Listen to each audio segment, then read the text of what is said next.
My name is Sara, and I want to start my presentation with a little experiment, an experiment with words. Player. Player is a word used to describe a man that has multiple sexual or romantic partners. Another word used to describe a person that has multiple romantic partners or sexual partners is this one. But I guess I'm sure we don't feel we feel more uncomfortable with this word being written in big letters here than with the first one. So which one has negative connotations and which one has positive connotations? Which one is masculine and which one is feminine? The point I'm trying to make is that language can be a form of violence against women, and it's a form that we usually don't pay much attention to. Because we're so used to violence against women, we fail to see it in all its manifestations. So my goal is to use art to demonstrate how commonplace violent thoughts and language are, and to move other artists to become activists in raising awareness. For this, I created a project which is an experience that uses people's own reflections to illustrate how even words can hurt, positioning them in front of an interactive game where they have to repeat words such as the ones you just saw, and face the moral double standards that this may carry. So why did I choose art? Art has always been the mirror through which societies have seen and understood themselves. And artists are the people with the skills to see what we fail to see sometimes and translate those unseen messages into tangible ideas. And why did I choose to start with words? Because language shapes our thought, and with this shapes our way of seeing ourselves, seeing the other, and then shaping our behavior. Let me show you some of the reactions I found within the players of the game. These were the reactions to the masculine words. You can see that they have a playful attitude, they are relaxed, they smile, and they are comfortable. But the opposite happens when the game turns into the feminine words.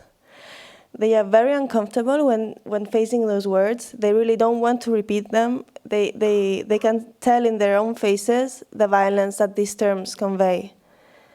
And here are some of their insights. Daniel, for example, thought that the fact of seeing himself in the game really conveyed how these words made him vulnerable, and he felt the end was really degrading.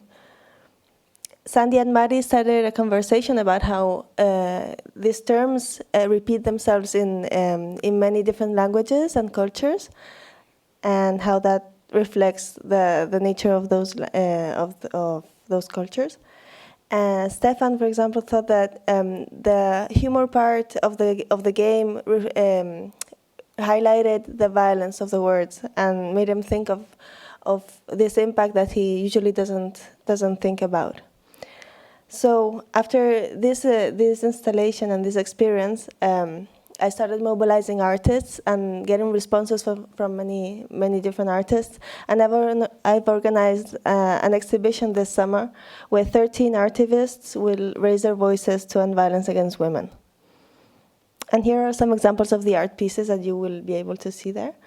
Orne is an illustrator, and she's developed a series of pieces where she wants to portray the abstraction of the female body through rape.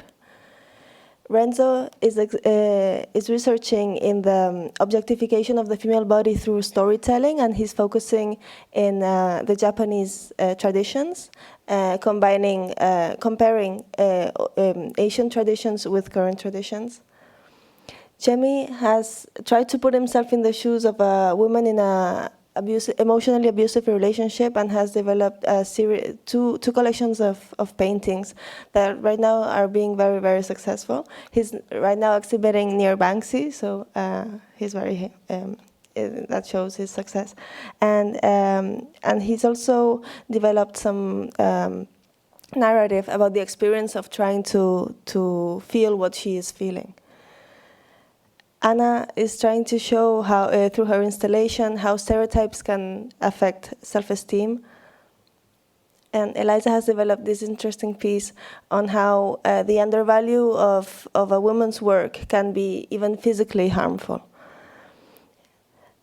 So these were some of the examples that that this summer in the exhibition will raise voices and try to be activists in ending violence against women, and will hopefully help us see the unseen.